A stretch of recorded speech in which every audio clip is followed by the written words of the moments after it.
আসসালামু আলাইকুম আমার আরেকটি ব্লগে আপনাদের সকলকে আজকের এই ব্লগটি আমরা শুরু করতে যাচ্ছি রায়পুর উপজেলা ২ নং চরবংশী ইউনিয়নের চান্দার খাল নামক একটি জায়গাতে দৃষ্টিনন্দন মনোরম সুন্দর পরিবেশে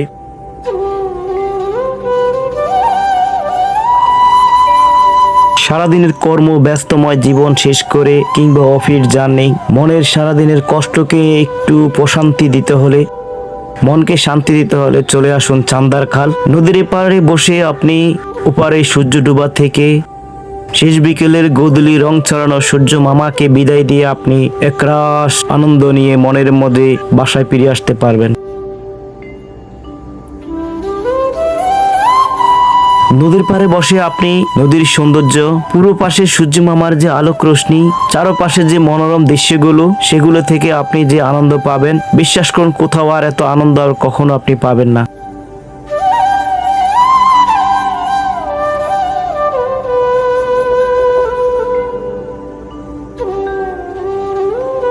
নদীর পাড়ে এই টং দোকানগুলোতে বসে আপনি পা দুলিয়ে খাঁটি গরুর দুধের এক কাপ চাতে মন বুলিয়ে নিতে পারবেন।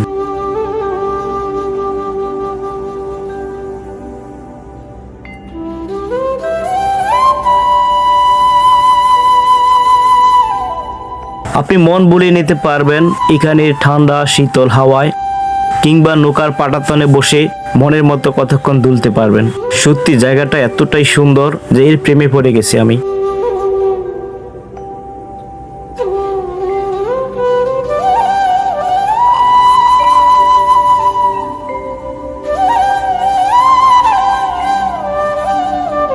হাতে সময় থাকলে ইচ্ছে করলে আপনি নদীর এপার থেকে কৃষক কিষানীদের যাতায়াত করার জন্য যে নৌকা আছে তাতে কোনো রকম ভাড়া না দিয়ে আপনি নদীর ওপারে গিয়ে কতক্ষণ এই সোয়াবিন মরিচ বিভিন্ন যে ক্ষেত খামারিগুলো আছে বা প্রকৃতি মিশে যাওয়ার মতো যে দৃশ্যগুলো আছে সেখানে কতক্ষণ বসে সময় কাটাতে পারবেন।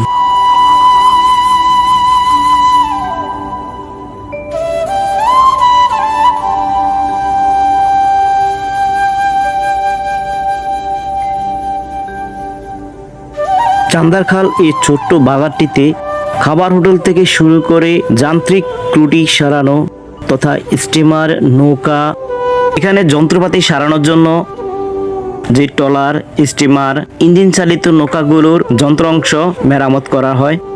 এই বাজারে খাবারের হোটেলে দেশীয় মাছ মুরগি ডিম তথা বাঙালিয়ানানের সম্পূর্ণ খানা এখানে আপনি পাবেন।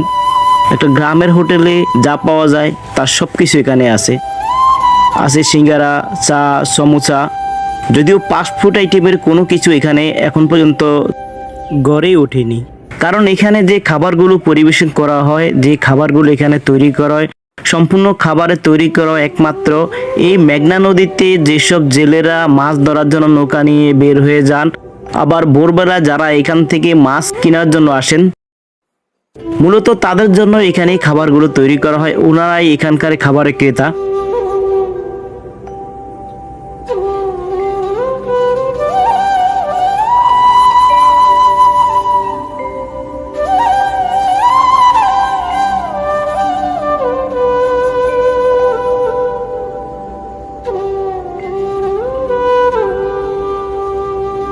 আমি যেই সময়টাতে এখানে ভিডিও করতে এসেছিলাম ব্লগের জন্য সেই সময়টাতে সরকারিভাবে মাছ ধরার জন্য নিষেধাজ্ঞা আছে নদীতে, তাই সকল জেলে তাদের নৌকাগুলো নদীর পাড়ে নোঙর করে রেখেছেন।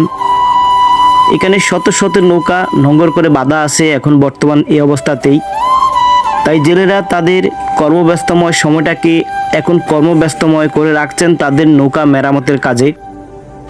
কিছু কিছু জেলে তাদের এই নৌকা মাছ ধরার পরেও খেতেতে সয়াবিন বিভিন্ন শস্যবাদী করে থাকেন, ওসব কাজে এখন নিজেকে ব্যস্ত রাখছেন, যেহেতু লম্বা একটা সময় ওনারা এখন পাচ্ছেন।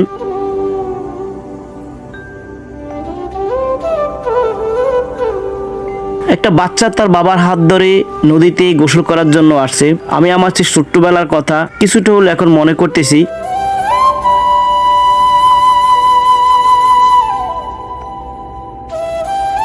একটু সামান্য সামনে গিয়ে যখন ডানে আমরা নজর করি দেখি একজন বৃদ্ধ দাদা তার নৌকার মেরামত করতেছেন। কর্মব্যস্ত সময়ের যে সময় এখন ওরা পাচ্ছেন, সরকারি নিষেধাজ্ঞার কারণে নদীতে মাছ না ধরে এখন তারা তাদের নৌকা মেরামতের কাজে ব্যস্ত। যদি দীর্ঘ সময় পর আবার যখন ওনারা নদীতে মাছ ধরবেন অনেক লম্বা সময় নিয়ে, তখন আর এই নৌকা মেরামত করার মতো কোনো সুযোগ তাদের থাকবে না। তাই তারা এই সুযোগে এই সময়ে কাজ করে নিচ্ছেন।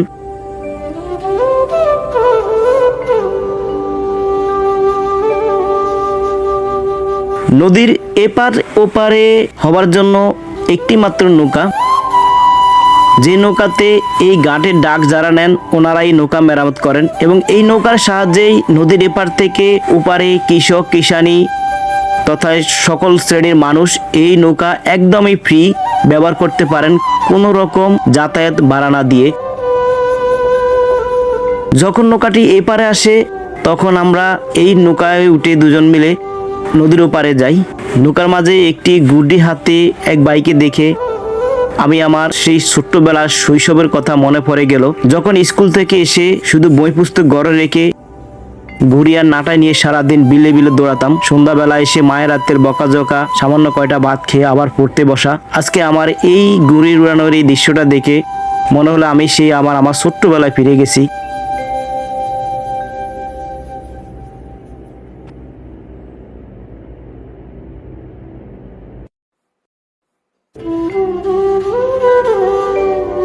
আমরা নৌকা থেকে নেমে নদীর ওপারে চরে যখন পা রাখি, সম্মুখভাগে যতটুকু আমাদের চোখ গেছে ততটুকুই আমরা শুধু কেবল ক্ষেতের সয়াবিন ছাড়া অন্য কিছু আর দেখিনি। এই সয়াবিন ক্ষেতের পাশ দিয়ে ধীরে ধীরে যখন আমরা হাঁটা শুরু করলাম, একবারই বিলের মধ্যখান দিয়ে ছোট্ট সরু খালের পাশ ধরে,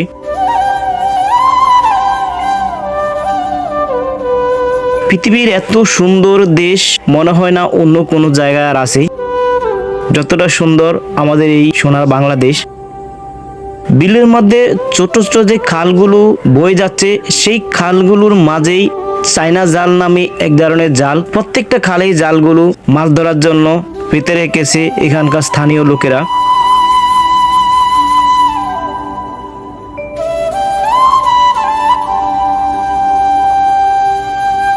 সয়াবিনের ক্ষেতে সয়াবিনে পরিপূর্ণ, হয়তোবা আর 10 থেকে 12 দিনের মাথায় এই সয়াবিনগুলা তুলে নিয়ে যাবেন কৃষক কিষানীরা। এই সয়াবিনের টাকায় ওনাদের সংসার, বাড়িতে দুমুঠো ভাত, ঋণের দেনা সকল কিছু পরিশোধ করবেন। এই সয়াবিনের উপরে তাদের স্বপ্ন এখন। আমরা সয়াবিনের ক্ষেত ধরে এই খালের পাশ দিয়ে হেঁটে গিয়ে বিলের মাঝখানে একবারে বরাবরে ছোট্ট একটি ঘর, যে ঘরে স্বামী স্ত্রী দুজন আর একটি বাচ্চা নিয়ে ওনাদের বসবাস। বাড়ির সামনে উঠোন বলতে সামনে যে খালি জায়গাটুকু আছে ওই জায়গার মধ্যে এখন মরিচ শুকাচ্ছেন ওনারা। আর দুপাশে গরুর খামার রাখা, এই পাশে গরু, অন্য পাশটাতেও গরু রাখার ব্যবস্থা আছেন। ছোট্ট বাচ্চাটি এই গরমে তার বাবা যখন কাজ করে এসে একটু ক্লান্ত শরীরে বাড়ির কাছে শান্ত শীতল হাওয়ায় নিজের শরীরটা একটু জুয়ে নিচ্ছেন বা ঠান্ডা করতেছেন, তখনই বাচ্চাটা এসে বাবার সাথে দাঁড়িয়ে রয়েছেন। আমাদের ক্যামেরা দেখে ছুটে আসলো আমাদের সামনে। আমরা যখন বাড়িটা ভিডিও করতেছি তখন ধীরে ধীরে ছোট্ট বাবুটি তার নিজের বসত বাড়ির ঘরে প্রবেশ করলো। বাড়ির সম্মুখ ভাগে ছোট্ট একটি পুকুর, যদিও এখন শুকনো মৌসুম, এই মৌসুমে পানি না থাকারই কথা, আর তথাপি পানি নেইও।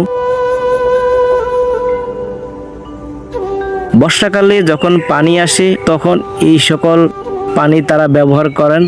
এখন শুকনো মৌসুমে খালে বিলে কোথাও পানি নেই, অনেক কষ্টের মাধ্যমে ওনাদের জীবন সংগ্রাম চলে।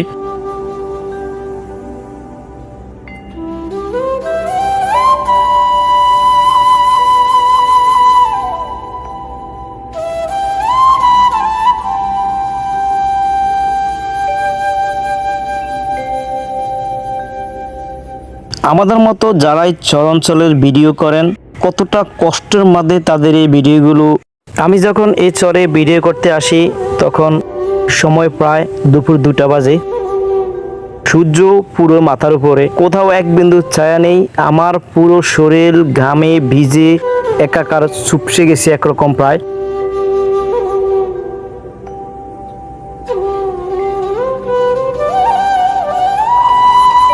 চরাঞ্চলে বসবাস করতে মানুষের যে বিশুদ্ধ পানির অভাব, তার পরিপূর্ণ প্রমাণ এখানেই। এই খাল দিয়ে যখন জোয়ারের সময় পানি আসে, ওনারা এই পানি বালতি করে এখানে রেখে দেন। এরপরে যখন পানিগুলো ধীরে ধীরে বসে যায়, তারপরে এই পানি খাবার জন্য ওনারা ব্যবহার করেন, রান্নার জন্য ব্যবহার করেন। কত না কষ্ট এক ফোঁটা বিশুদ্ধ পানির জন্য। এই চরের মানুষের হাহাকার। আমি প্রত্যেকটা চরে একটা জিনিস দেখছি যে বিশুদ্ধ পানির অভাব, প্রচুর পরিমাণে বিশুদ্ধ পানির অভাব এসব চরে।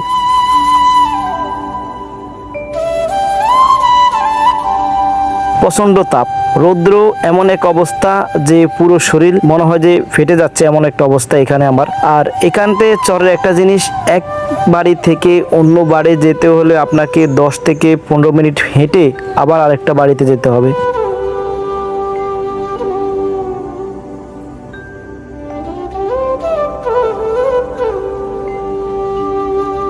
আমরা খালের পাশ ধরে যখন হাঁটতে শুরু করি, আবার সামনে আরেকটা বাড়ি নয়, এটাকে গ্রাম অঞ্চলের মানুষ বার বলে। যেমন এখানে কিছু শস্যপাতি থাকেন, গরু, ছাগল ইত্যাদি এসব জায়গায় রাখেন। চায়না দুয়ারি জালগুলো প্রত্যেকটা খালে খালে, এটা আরেকটা খাল, এই খালও সেম চায়না দুয়ারি জাল, যার ভিতরে যেই প্রজাতির মাছই ঢুকুক আর বের হওয়ার সম্ভাবনা নেই।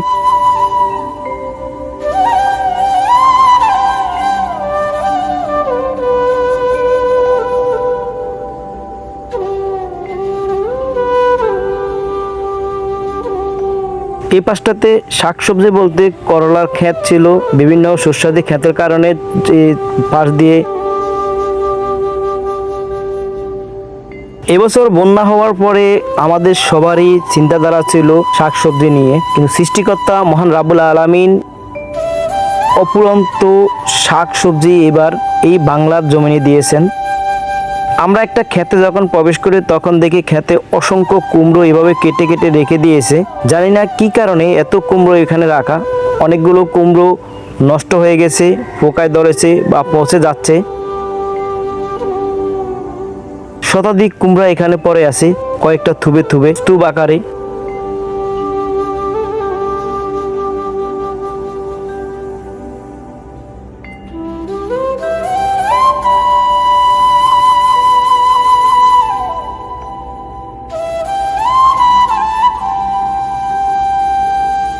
সামান্য বৃষ্টির জন্য চরাঞ্চলের প্রত্যেকটা পুকুর যেমন হাহাকার করতেছে, গাছগুলো তেমনি হাহাকার করতেছে একটু পানির আশায়।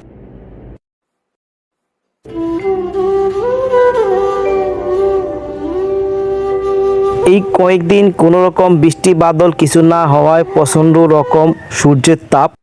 প্রত্যেকটা বাড়িতে এখন মরিচের যে সরগম, আর কয়েকদিন পরে সোয়াবিনের সরগম থাকবে এসব এলাকাতে। এখন মরিচগুলো শুকিয়ে এগুলা গুদামজাত করবে আগামীর জন্য, বিক্রি করার জন্য।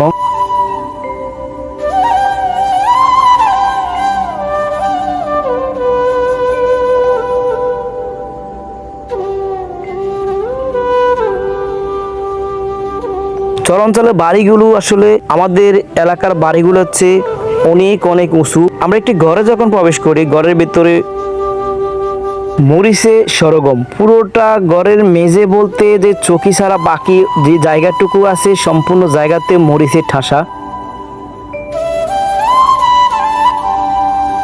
আমরা এখন যেখানে দাঁড়িয়ে আপনাদের যেটা দেখাচ্ছি, এটা হলো একবারে চরের মধ্যখানে গ্রামের যে মাটির রাস্তা, একবার চরের মাঝখান দিয়ে এই রাস্তাটা। আমরা জিজ্ঞেস করার পরে একজন আমাদের বলল যে ভাই এখানে দোকান আছে একটা খালের কাছে এখানে, আর একটা রাস্তার শেষ মাথায় নদীর কাছে। আমরা যখন এই খালটা অতিক্রম করে অপর পাশে রওনা দেই, গিয়ে দেখি দোকানপাটটা বদ্ধ, কোনো মানুষ ওখানে নেই। অগত্যা আমরা আবার ওখান থেকে ফিরে আসতে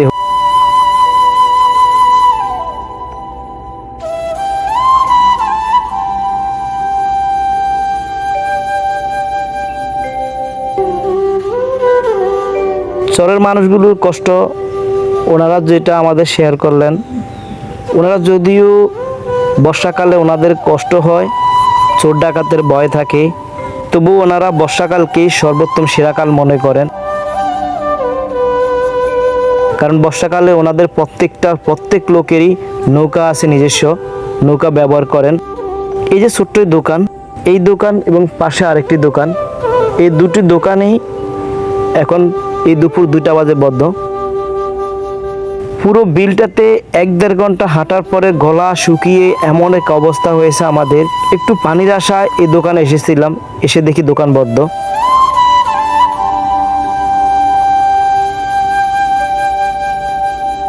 জনমানবহীন কোনো মানুষের চিহ্ন আমরা এখানে দেখি নাই। আর এই শহরটাতে বসত বাড়ি ঘর একবারই কম, সামান্য হাতে গোনা কয়েকটা ঘর আমরা দেখতে পেয়েছি।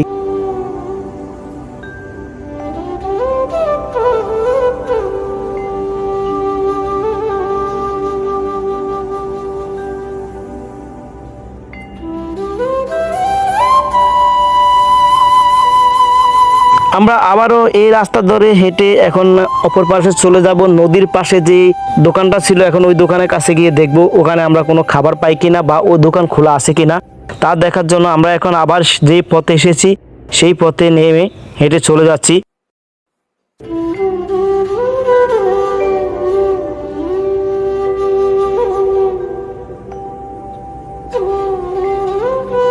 প্রায় অনেক বছর পরে আমি এরকম একটা গ্রামের মাঝখান দিয়ে যে কাঁচা রাস্তা, মাটির তৈরি রাস্তা দেখতে পেলাম, যার দুপাশে এক পাশ দিয়ে কলা গাছ, অন্য পাশে সারি সারি সুপারি গাছ।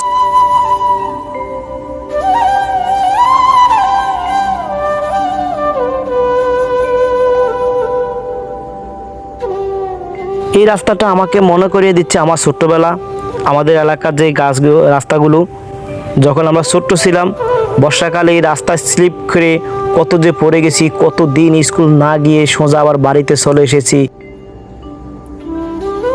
আজ এলাকার সম্পূর্ণ রাস্তায় কালো পিচ ঢালায়, কোথাও মাটির রাস্তা নেই। আমি মাটির রাস্তা মনে করে সত্যি নিজেকে একটু ভালো লাগার জন্য জুতা খুলে খালি পায়ে কতটুকু হাঁটলাম।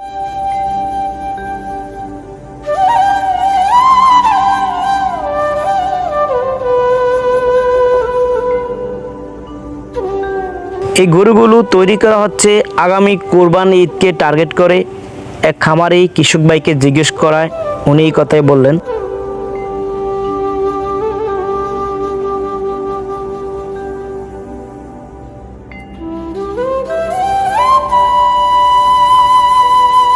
অপূর্ব সুন্দর একটি রাস্তা, এক পাশ দিয়ে বয়ে গেছে চিকন খাল, অন্য পাশে সোয়াবিনের খেতে সরগম। রাস্তার দুপাশ দিয়ে ছোট ছোট গাছগুলো,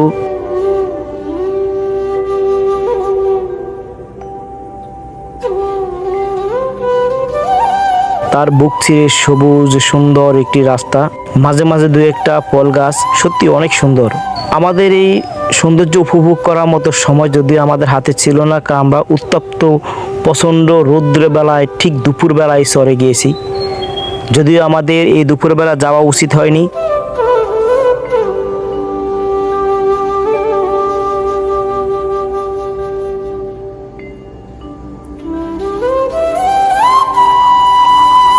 গ্রামের মেঠো পথ সত্যি প্রশংসা করার মতো রাস্তা। এটি একটি কবরস্থান, একবারে রাস্তার পাশে উঁচু টিভিতে দেওয়া।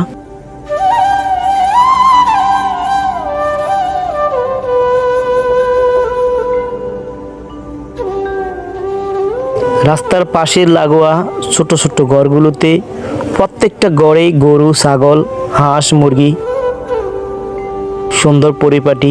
আমার সহপাঠী, আমার সতীর্থ যে সফর সঙ্গী ছিলেন, শাহরুখ বললো যে চাচা পানি খাওয়ার জন্য আমরা কোনো একটা বাড়িতে ঢুকি। তো ওর কথা অনুযায়ী আমরা একটি বাড়িতে ঢোকার জন্য চিন্তা ভাবনা করলাম, যে সামনে যে বাড়িটা, এই বাড়িটাতে ঢুকবো। এই পাশ থেকে ভিডিও করে ধীরে ধীরে যখন বাড়ির ভিতরে প্রবেশ করার পরে বাড়ির কর্তা বাড়িতে শুয়ে আছেন।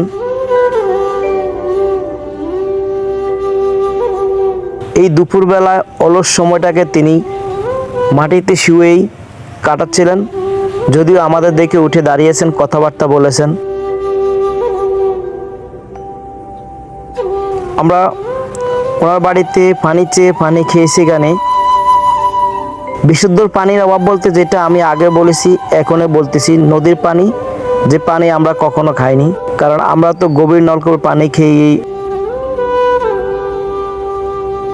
জীবন নির্বাহ করতেছি। কিন্তু ওনাদের নলকূপের কোনো রকম ব্যবস্থা নেই, যাও আছে একটা চাপাকল, যে হাত চেপে যেটা পানি ওখানে ওনারা ওঠেন, নদীর পানি খান ওনারা।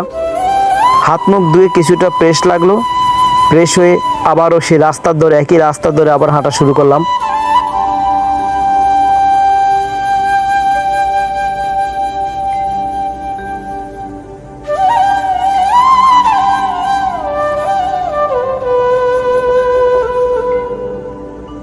নদী থেকে ওনারা ওনাদের বা বাজার থেকে যখন বাড়ির দিকে রওনা দিচ্ছেন, এমন অনেক মানুষের সাথে আমাদের দেখা হলো।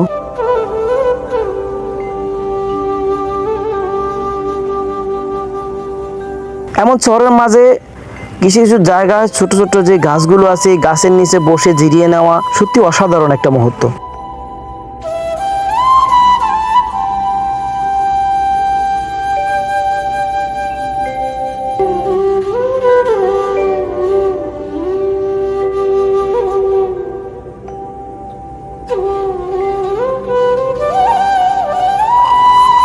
এই সোয়াবিনগুলা পরিপূর্ণ, কৃষক কিছুদিনের মধ্যেই সোয়াবিন তুলবেন।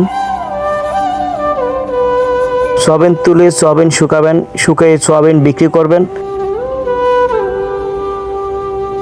আমরা একবার রাস্তাটির শেষ মাথায়, এই দোকানটাও বদ্ধ, অগত্যা আমরা আবারও নদীর পাশ ধরে যে ঘাট থেকে আমরা ক্রস করে নৌকা যোগে বিলে গিয়েছিলাম, সেই ঘাটের উদ্দেশ্যে রওনা দেওয়া।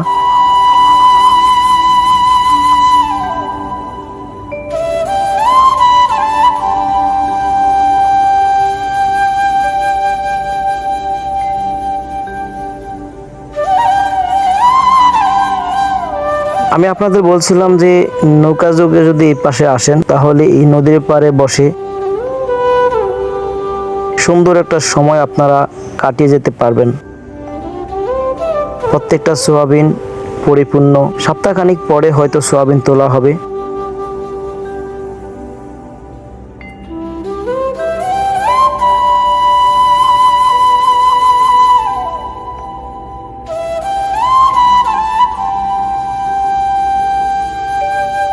দৈনিক কাজকর্ম শেষ করে গরুর জন্য ঘাস নিয়ে বাড়ির পথে রওনা দিচ্ছেন কৃষক। আমরা তারই সঙ্গে তাদের সহপাঠী হয়ে আমরাও বাড়ির পথে রওনা দিচ্ছি এখন নদীর ঘাটের দিকে। এই নৌকাতে নেই কোনো মাঝি, যিনি দক্ষ তিনি নৌকাটা পরিচালনা করেন। নৌকাতে এসে একগুচ্ছ ছোট্ট ভাইদের দেখে, তাদের দুষ্টমি দেখে ভিডিও না করে পারলাম না। ওরা জানে না যে কত সুন্দর সময় এখন ওদের অতিবাহিত হচ্ছে। চিন্তা নেই, কোনো টেনশন নেই। এই জীবনটাই তো উপভোগ করার মতো জীবন, যা এখন তারা অতিবাহিত করতেছে। এই দুষ্টু মিষ্টু ছোট্ট ভাইগুলো এক এক করে লাফ দিয়ে নদীতে পড়ে যাচ্ছে, আবার নৌকায় উঠতেছে।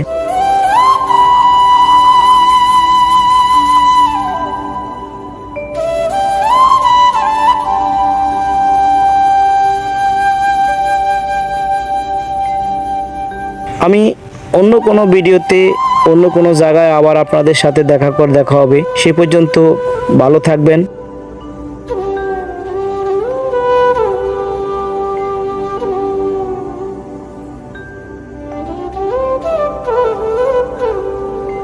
সাথেই থাকবেন, আমাদের চ্যানেলটা সাবস্ক্রাইব করবেন, ফলো দিয়ে রাখবেন ফেসবুক থেকে।